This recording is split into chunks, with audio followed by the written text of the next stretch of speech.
Hello friends, good morning. कैसे हैं आप लोग? तो उम्मीद करते हैं स्वस्थ होंगे, मस्त होंगे। तो गाइस, ये देखिए सुबह का काम चालू हो गया। बच्चे गए हैं स्कूल, पतिदेव जी गए हैं ऑफिस। तो फिर मैं बोली चलो अब काम स्टार्ट करते हैं। आज काम करने का बिल्कुल मूड नहीं था, फिर भी मैंने सोचा कि चलो यार काम तो करना ही पड़ेगा। मतलब ये जान लीजिए कि ऐसा लग रहा था बस सो जाऊं सब कुछ बंद करके, लेकिन नहीं, काम हम लोगों का जन्म सिद्ध अधिकार हो गया है। तो इसीलिए मैंने बोला करना तो हमें ही पड़ेगा, इसीलिए चलो कर ही लेते हैं। तो देखिए बिना मूड का ही मैं काम आज शुरू कर दी हूँ। आज मेरे शरीर में जरा भी फुर्ती नहीं है, जरा भी एक्टिव नहीं है, जबकि मैं सुबह से उठ के फटाफट फटाफट काम करना स्टार्ट कर देती हूँ। और फिर मैंने पहले बिस्तर को सही किया, उस रूम का, बच्चों के रूम को सही किया, फिर उसके बाद इस रूम में भी आई, इसको भी सही किया। फिर मैं बोले लगे हाथ कपड़े भी फोल्ड कर लेती हूँ, नहीं तो फिर ये पड़ा ही रह जाएगा। और आशा को भी बोलूँगी तो उसको भी कभी कभी काम रहता है, नहीं करती है। तो मैं बोली चलो ज़्यादा नहीं है, थोड़ा ये तो लगे हाथ कर लेती हूँ। तो बस मैंने फटाफट कपड़े किए, चादर बिछाया, फिर थोड़ी घर में भी डस्टिंग किया। और उसके बाद मतलब जान लीजिए कि जब जिस दिन मूड नहीं करता है ना काम करने का, तो उस दिन ऐसा लगता है कि यही काम कितने जल्दी ख़त्म होता था और यही काम कितना लेट में ख़त्म होता है। मतलब बिना मूड के काम करने का यही होता है। जब आदमी के अंदर फुर्ती रहती है, मूड रहता है ना, तो वो जो काम 1 घंटे में होना चाहिए वो काम मतलब 2-2 घंटे लग जाते हैं। तो बिल्कुल आज मूड नहीं था, लेकिन चलिए कोई बात नहीं, आगे आगे देखिए कैसे कैसे मैं क्या कर रही हूँ। फिर आई मैं उधर करके अपने बच्चों के रूम में, और ये यहाँ पे मैंने जो पौधे लगाया है ना, और फिर पानी डालती हूँ तो मिट्टी वगैरह सब उस पर आ जाते। मैंने इसके नीचे ना बोरी बिछाया हुआ है, जो प्लास्टिक की बोरियाँ आती हैं ना, वो बिछाया हुआ है, ताकि मतलब जो ग्रिल है वो ख़राब नहीं होए। तो मैंने उसके ऊपर ये सारे पौधे रख दिया था, लेकिन जब पानी डालती हूँ तो इसकी मिट्टियाँ सब आ जाती है, तो अच्छा नहीं लगता, गंदा हो जाता है।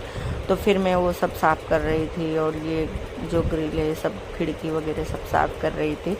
और बच्चों का तो मैंने रूम पहले ही बना दिया था, तो ये सब साफ़ सफाई भी करना होता है, क्योंकि हमें जितना अच्छा लगता है सजावट करने में ना, फिर उतना देखभाल भी करना पड़ता है।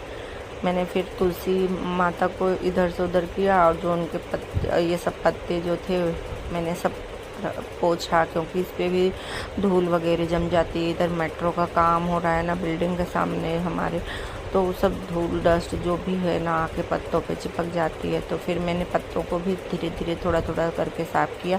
ऐसे तो इसको पानी से धो देती तो साफ़ हो जाता, लेकिन मैं बोली पानी डालूँगी फिर बोरी पे आएगा बहुत ज़्यादा पानी, और नीचे करूँगी तो फिर नीचे भी थोड़ा भाभी को प्रॉब्लम होती है, तो उनको फ़ोन करके बोलना पड़ता है, इसलिए क्योंकि उनकी भी खिड़की मेरे जस्ट खिड़की के नीचे ही है, तो पानी के छींटे चले जाते हैं बेडरूम में उनके।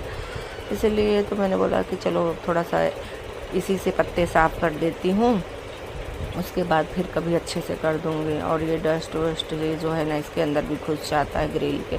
तो ये सब साफ़ सफाई मैंने किया। मतलब ये जान लीजिए आज मैं बिना मन का काम कर रही हूँ गाइस, और बिल्कुल मन नहीं कर रहा था, लेकिन क्या करूँ, करना ही पड़ेगा। सोची थी कि ये सब डस्टिंग वगैरह कर लूँगी, काम वाम कर लूँगी, तो मैं थोड़ा पहले रेस्ट करूँगी। वैसे नहा धो के मैं तो पूजा पाठ में इनके साथ करवा देती हूँ थोड़ा, लेकिन मैं सोची थी कि आज सो जाऊँगी, फिर मेरे जी नहीं माना। मैंने बोला नहीं यार, काम पूरा करके फिर सोती हूँ। बैठ जा रही हूँ थक थक के, मतलब ये जान लीजिए कि थक जा रही हूँ। और बैक पेन मेरा अभी चालू मतलब होने वाला था, मैं हुआ नहीं था, और इसके बाद तो इतना हो गया कि मैं 2 दिन तो वीडियो ही नहीं बना पाई। तो बस यही सब चल रहा था मेरा कार्यक्रम। फिर रूम के बाद हॉल का नंबर आ गया, अब हॉल में भी आ गई। हॉल में झाड़ू वगैरह, झाड़ू पोछा तो मैं पूजा होने के पहले कर देती हूँ, लेकिन ये सोफ़े वगैरह की डस्टिंग रह जाती है, और जो बच्चे जहाँ भी बिखेर के चले जाते हैं चीज़ें वहीं पड़ा रहता है।